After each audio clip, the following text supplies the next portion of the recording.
AITA for leaving after my wife and daughter demanded I drain my daughter's college savings? I'm Jonah, 43. Tessa and I had been married for 12 years, and our daughter, Sadie, was 15. At that age, our house could go from cereal bowls in the sink and arguments over missing phone chargers to a full-blown fight over whether fine meant fine or definitely not fine. I was never the fun parent. I knew that. I was the one who remembered when the phone bill was due, who checked whether homework was actually finished before Sadie went out, who asked why a $30 purchase had somehow become $76 by the time all the extras were added. Tessa was warmer and more spontaneous. She was more likely to say yes first and figure out the details later. For a long time, I thought that balance worked. I was wrong. The problem wasn't that Tessa was softer with Sadie. The problem was that she had slowly started treating every limit I set as something Sadie needed protection from. If I told Sadie she couldn't stay up until 1 in the morning on a school night, Tessa would say, "She's been working hard. One late night isn't going to ruin her life." If I told her she needed to finish 2 missing assignments before going to a friend's house, Tessa would sigh and say, "You make everything transactional." If I asked Sadie to contribute part of her allowance towards something she wanted but didn't need, Tessa would sometimes give her the difference later. None of those things seemed catastrophic by themselves. They were small cracks. I kept telling myself that parents didn't have to agree on everything and that I could tolerate being the stricter one. Then Sadie started using Tessa's language. One afternoon, after I told her she needed to finish an overdue history project before spending the evening rehearsing with friends, she muttered, "Dad doesn't want me happy. He wants me manageable." That stopped me. I asked, "Where did you hear that?" She shrugged. "I can have my own opinion." Tessa was standing at the kitchen counter with her phone face down beside her. She didn't look up. I let it go. That became a pattern too. Around the same time, Tessa got strangely protective of the family email account. We had always used one shared address for school notices, subscriptions, travel confirmations, and anything involving Sadie. Tessa changed the password and told me it was because we were getting buried in spam. I asked for the new password. She said, "I'll send it to you." She never did. I should have pushed harder. I didn't. By then, I had fallen into a bad habit of deciding which arguments were worth having, and too many things ended up in the not worth it tonight category. Cole, Tessa's younger brother, was another one. Cole was 37 and had spent most of his adult life one bad month away from needing help. Sometimes it was rent, sometimes a credit card, sometimes a fee he hadn't planned for because planning was never really Cole's thing. Tessa had bailed him out before, though usually with smaller amounts from her personal spending money. I didn't like it, but if her own discretionary money disappeared into Cole's latest emergency, I figured that was between them. One night, a couple of months before everything blew up, Cole called while I was in the room. I only heard Tessa's side. "You don't have to explain it again," she said quietly. "I understand." A few minutes later, when she thought I had gone upstairs, I heard her say, "Just don't make this a whole family trial." The next week, Cole hugged her longer than usual when we saw him and said, "Seriously, Tess, thank you for not making this a whole family trial." I remembered the phrase because it sounded rehearsed. I asked Tessa afterward what that had been about. She rolled her eyes. "He needed help. I helped. You don't have to audit every conversation I have with my brother." I told her I wasn't auditing anything. I had asked one question. She said, "Exactly. There's always a question." That was how money conversations with Tessa had started going. My questions became the problem, not whatever I was asking about. Then Sadie got accepted into the summer performance program. She had been performing for years, and she was good. Not every adult in the room must stop and tell us she's destined for Broadway good, but genuinely talented and serious enough that I was proud of how hard she worked. When the acceptance email came, she ran into the living room yelling. Tessa screamed with her. They hugged. Sadie called one of her friends before I had even finished reading the first paragraph. I was smiling too. I was proud of her. Then I scrolled down. The tuition was just under $8,400. That did not include the required travel kit, uniform pieces, performance fees, or some transportation expenses. There was also a non-refundable deposit. I said, "That's a lot more than I expected." Tessa's smile tightened. Sadie immediately said, "But I got in." "I know. That's great. Then why do you sound like that?" Because getting accepted and paying for it are two different parts of the same conversation. Tessa said, "Can we not do this right now?" I looked at her. Do what? Turn the happiest thing that's happened to her all year into a budget meeting. I said, "Can we read the payment page before we celebrate like this is already paid for?" Sadie's face changed. That was the first moment I realized Tessa had already told her she could go. Sadie said, "Mom said it was handled." I looked at Tessa. She said, "I said we would make it work." You told her she was going? I told her we weren't going to crush this for her. That was not an answer. Later, when Sadie was upstairs, I asked Tessa exactly what she had promised. She crossed her arms and said, "I told her we believe in her." That isn't what I asked. She already told her teacher. She told her friends. She's been waiting for something like this. You promised her before talking to me. I knew you'd come around. That sentence bothered me more than if she had simply admitted she messed up. Come around meant the decision had been made and my role was to approve it after the fact. I said, "You don't get to make me the villain after you promised something we didn't agree to." She said, "There you go again. Villain, rules, agreements. She is 15, Jonah. She needs someone to believe in her. I do believe in her." Then act like it. I asked where she expected the money to come from. She answered too quickly. Her college account. I stared at her. Sadie had a savings account we had built for years. It wasn't enough to pay for 4 years of college outright, but it was meaningful. Birthday money had gone into it. Tax refunds had gone into it. I had redirected part of every bonus I got for years. Tessa had contributed too.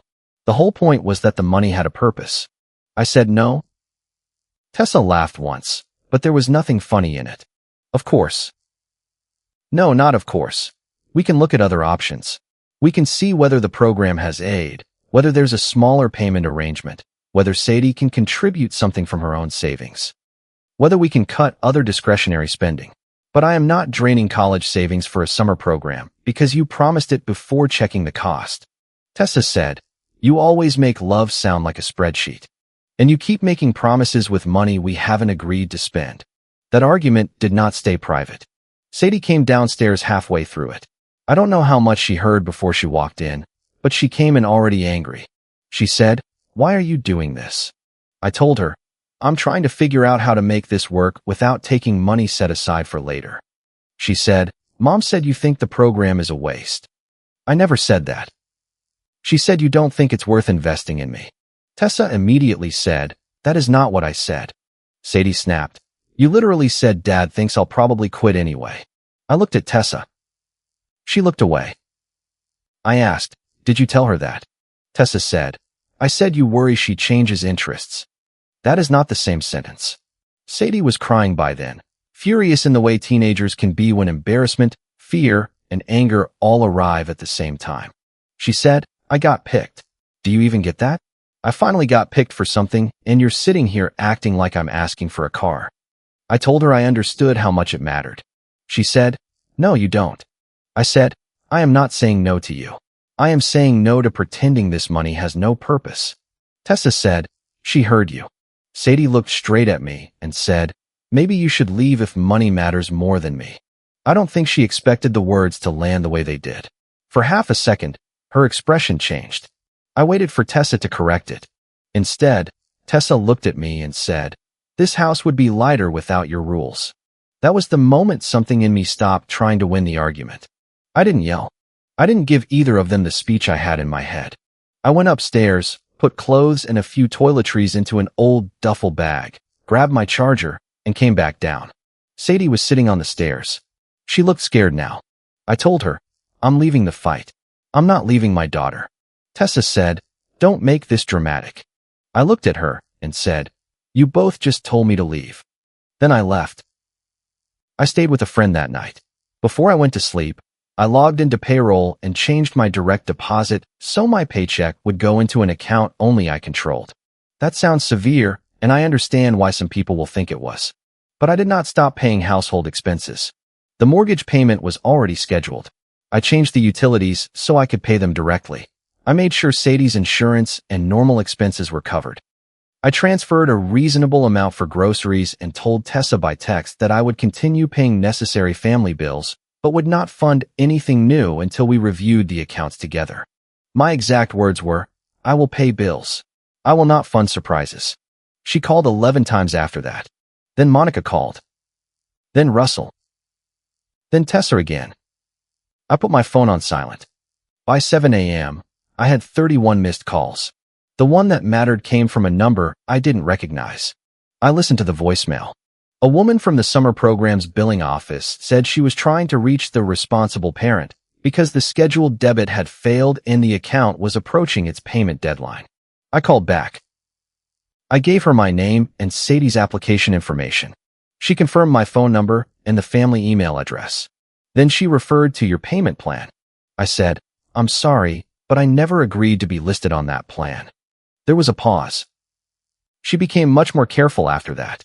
She couldn't give me every detail over the phone, but she confirmed that I was listed as the responsible parent, my contact information had been used, and there had been an attempted debit tied to the plan. I asked whether there was a signed authorization for me. She said she would have to escalate that question. I asked her to note clearly that I disputed having authorized the payment plan and that I wanted my name removed unless they could show my consent. She did. Before we hung up, she confirmed the payment deadline. That was the first time I understood why Tessa had been so vague whenever I asked about dates. The deadline was close. Very close. I called Tessa. She answered immediately. "Are you happy now?" she said. "What payment plan did you put in my name?" Silence. Then, "It's for Sadie. I know what it's for." "You were going to pay it anyway." "No. You were hoping I would pay it after you made it impossible for me to say no. You are unbelievable. Did you put my name down as the responsible parent?" She said, "It asked for a parent." "That is not what I asked." "You're her father." "Did you authorize payments using my information?" She said, "I used the family account." "Did you tell the program I agreed?" She hung up. That was when I stopped thinking this was just a bad fight about parenting. I tried to log into the family email account and couldn't. The password had been changed again. I texted Tessa asking for access. She didn't answer. So I went to the one account I knew I still had full access to, Sadie's college savings. The balance was wrong. Not a little wrong. For a few seconds, I thought I had opened the wrong screen. I checked again. Then I pulled up the transaction history. There were withdrawals I had never seen. They went back about 10 months. $2,000. $3,500. $1,200. Other smaller amounts. And then a $4,000 transfer that lined up almost exactly with the deposit and initial charges for Sadie's summer program. The memos were short. See rent. Urgent. Legal. Deposit. I sat there staring at those words. I had been arguing with Tessa about whether to use Sadie's savings. Tessa had already been using them. I went back through our texts. Months earlier, there was a message from Cole to Tessa that had accidentally gone to both of us because he had replied to an old thread. "You saved me. Seriously, I won't forget it." At the time, I had assumed she had covered one of his usual shortfalls with her own money. Now I checked the date. It matched one of the larger withdrawals. I called Tessa again. This time I didn't ask about the summer program. I asked, "What is C rent?" She said nothing. I said, "I'm looking at Sadie's account." Her voice changed. "Jonah, what is C rent?" It was temporary. "How much of our daughter's college money did you give Cole? He was going to lose his place." "How much?" "You don't understand what was happening." "How much?" She said, "I was putting it back. You were taking more out. He needed help with rent, then the card situation happened, then the legal fee." I closed my eyes. "What legal fee?" "It wasn't criminal, if that's what you're trying to imply." "I'm not implying anything. I'm asking why our daughter paid it." Tessa said, "Don't say it like that." "How should I say it?" "He's my brother, and she's our daughter. You have no idea what it's like to know your family has nobody else." That sentence sounded familiar.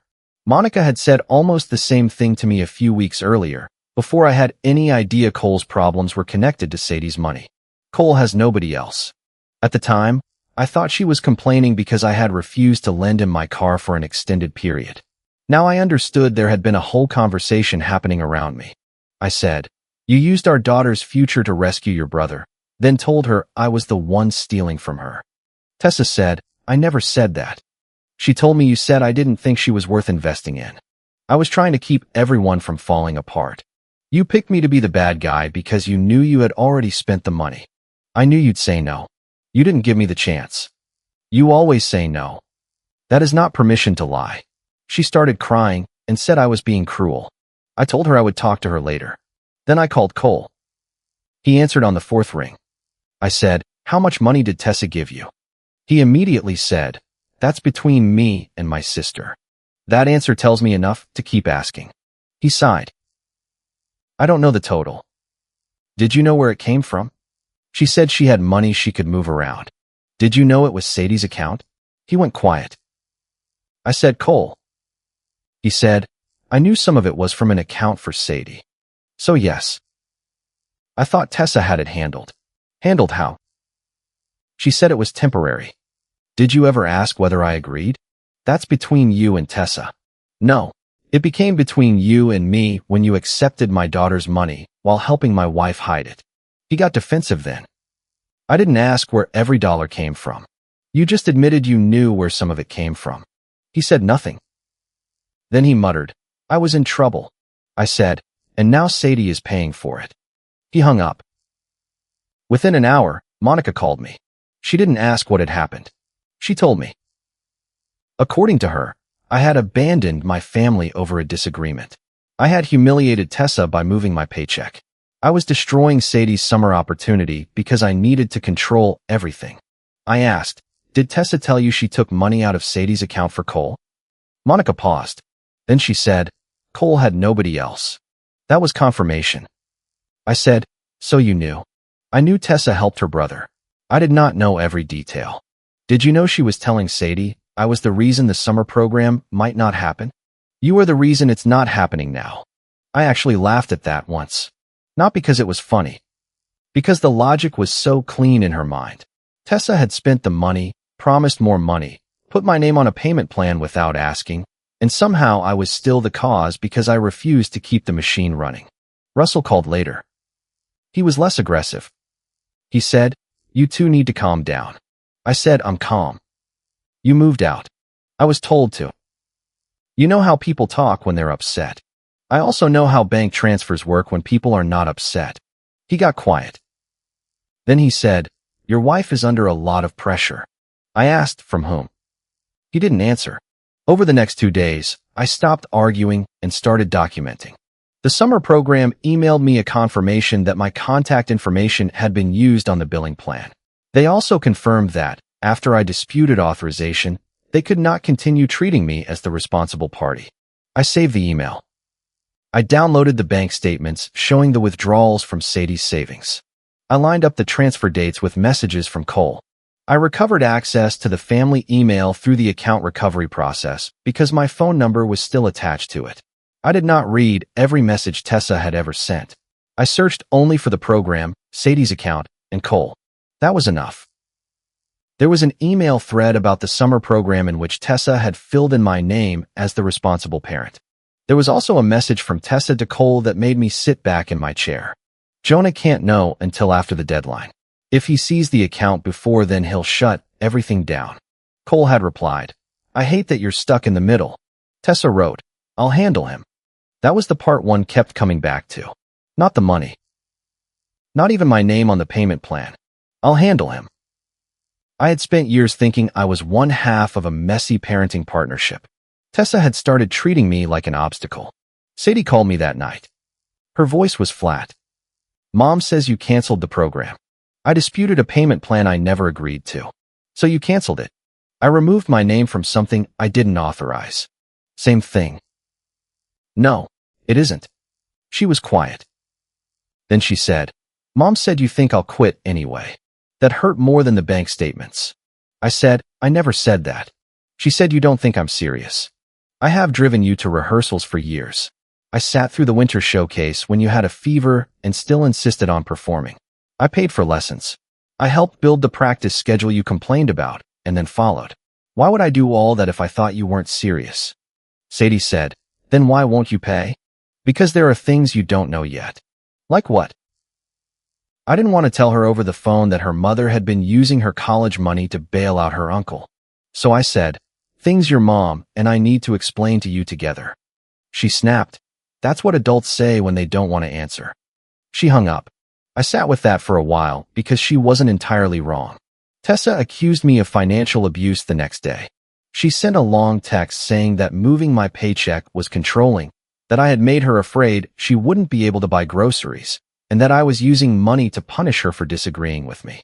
That accusation bothered me because I knew separating finances inside a marriage can be used that way. So I checked myself.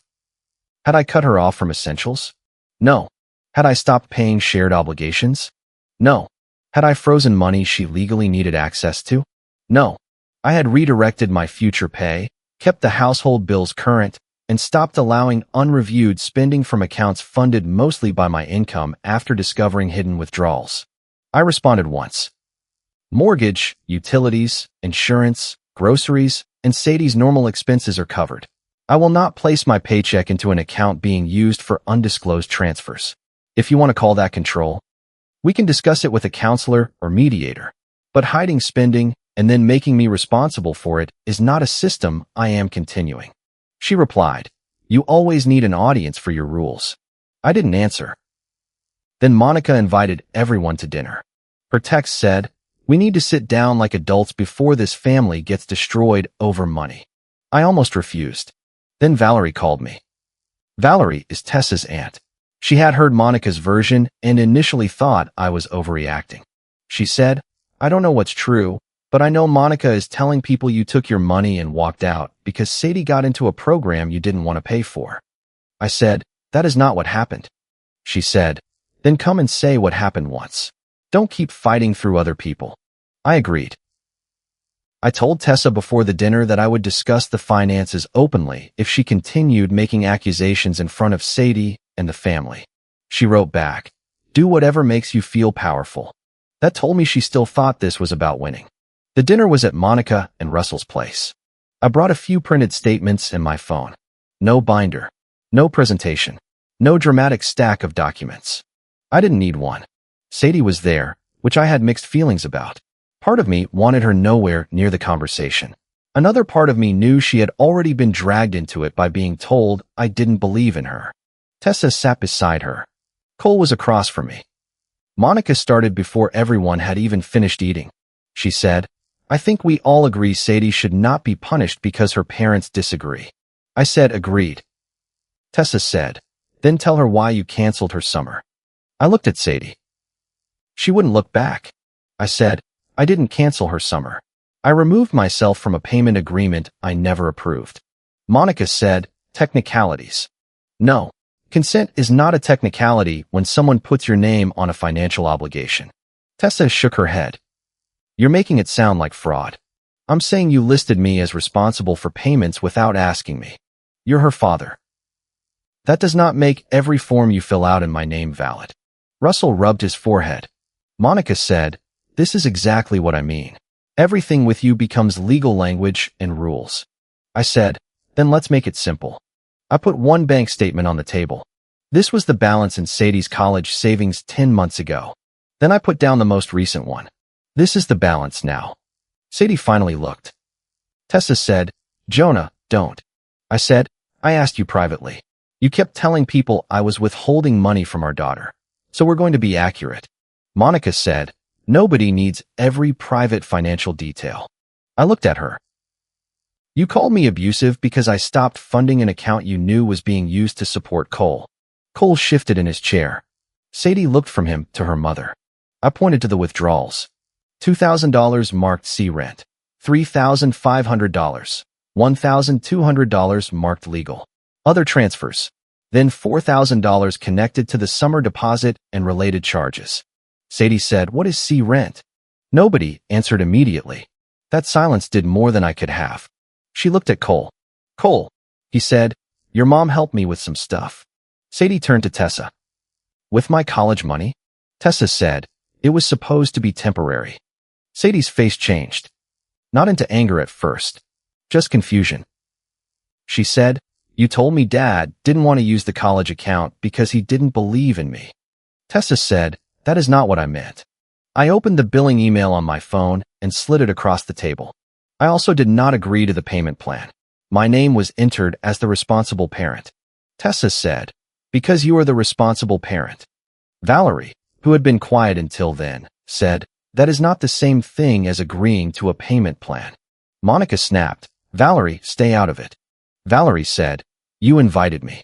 I almost smiled, but this was not a satisfying moment the way I had imagined it might be. Sadie was sitting there realizing that adults had been using her dream as a weapon. I showed the final message.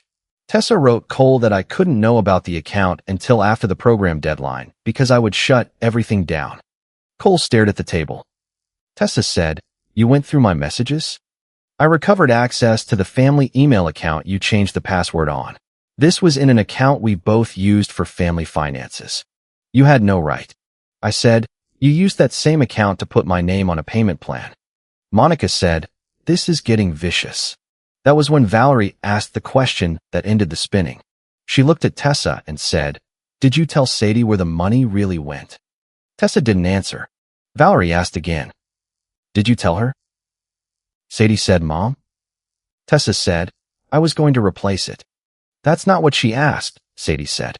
Tessa started crying. "I was trying to keep everyone from falling apart." Sadie stared at her. "Did Dad actually say I wasn't worth it?" Tessa shook her head. "Not exactly. Did he say he thought I would quit?" I said he worries that you change interests. "Did he say the program was a waste?" "He said it was expensive." Sadie's voice got smaller. "So was I mad at him for something you did?" Tessa said, "No, this is not all on me. Your father left. He moved his money. He stopped the payment. He made everything 10 times worse." I said, "I left after both of you told me to leave." Tessa said, "You know she didn't mean it." Sadie flinched. "I wish I had not said the next part in front of everyone, but I did." "You did." Tessa looked at me. I said, "And even if you take back the sentence, you still spent 10 months making sure Sadie saw me as the reason she couldn't have what she wanted. You told her I was stealing her dream while you were spending the money behind her back." Tessa said, "Cole was going to lose his place. His credit cards were maxed. He had legal bills. Mom was scared. Dad was stressed. What was I supposed to do? Tell me." "You would have said no. Then you would have had an answer you didn't like. That is different from not having a choice." Monica said, "A husband who loves his family does not make his wife beg while her brother is in crisis." I said, "A grandmother who loves her granddaughter should not treat that granddaughter's college savings like the family emergency fund." Monica went quiet. Russell said, "That's enough." For once, I agreed with him. I told them my decision. I had already removed my name from the summer payment plan. I was keeping my income separate. I would continue paying essential household costs directly while Tessa and I arranged a formal separation. Any money returned by Cole would go back to Sadie's account. Tessa would have to create a written repayment plan for the rest. I wanted Sadie to see a counselor because she had been put in the middle of an adult financial conflict, and because both Tessa and I had contributed to that in different ways. And I was not moving back home. Tessa said, "So that's it? 12 years and you're done because I helped my brother?" I said, "No, I'm separating because you hid money, used our daughter's savings, put a financial obligation in my name, and told our child I was the reason her future wasn't being supported. Helping Cole is the explanation you keep giving for the first lie. It does not explain the rest." She said, "You're punishing the family." I am not punishing the family. I am removing my name from decisions I was never allowed to make. Cole finally spoke. "I'll pay it back." I looked at him. "All of it?" He hesitated. That told everyone how realistic that promise was. I said, "Then put it in writing and start." The summer program did not hold Sadie's spot. Because the payment plan was disputed and the deadline passed without valid payment, the place went to someone else. That was the hardest consequence to accept. Sadie had earned the acceptance. She did not steal the money. She did not put my name on a form. She was 15 and angry and had believed what her mother told her. But the program still had a deadline, and I was not willing to validate an unauthorized financial agreement just to prevent an immediate disappointment. For about 2 weeks, Sadie was angry at both of us. She barely answered my texts except when I asked practical questions. Tessa told me I had proven that being right mattered more to me than our daughter. Part of me wondered whether she was right about that one decision. I could have paid the program and fought about the rest later. I thought about it more than once. But every version of that choice ended with the same problem. Tessa would have learned that if she made a promise big enough, involved Sadie early enough, and waited until the deadline was close enough, I would still be forced to pay. I couldn't keep teaching that lesson to either of them. Cole signed a repayment agreement. It was not impressive. He couldn't magically produce the money. He agreed to monthly payments that would take time, and for the first time, Monica did not immediately rescue him from the obligation. Tessa also agreed in writing to replace what she had taken from Sadie's account over time. Our finances became separate except for clearly defined shared expenses. Some of Tessa's relatives continued to think I had gone too far. Monica told people I had publicly humiliated Tessa. She wasn't entirely wrong. The truth came out in front of people. I could have handled that part privately. But by the time we sat at that table, the false version was already public inside the family, and Sadie was sitting there believing I had denied her because I didn't believe in her. I decided I would rather be criticized for correcting that in the room where it had been repeated than continue protecting the lie. Valerie checked on Sadie afterward. Russell mostly stopped calling me. Monica did not apologize. Cole did, eventually, but it was awkward. He said, I should have asked more questions. I told him, you knew enough to ask one. He said, yeah. That was the first useful thing he had said to me about it. The most important conversation happened between Sadie and me about 3 weeks after the dinner. We were sitting outside a small coffee shop after one of her counseling appointments. For a while, she just moved the ice around in her drink. Then she said, did you really leave because of what I said? I told her, partly. Her eyes filled immediately. I said, not because I stopped being your dad. I left because staying in that room was going to make the fight worse. She said, but you packed a bag. I did. I thought you were done with us. I should have made it clearer that I was leaving the fight, not leaving you. She looked down. I said you should go. You did. I didn't know what I was saying, but I know I said it. I nodded. She asked, were you mad at me? Yes. She looked surprised by the answer. I said, I was hurt. I was angry. You're allowed to know that. But being hurt by something you said does not make me stop being your father.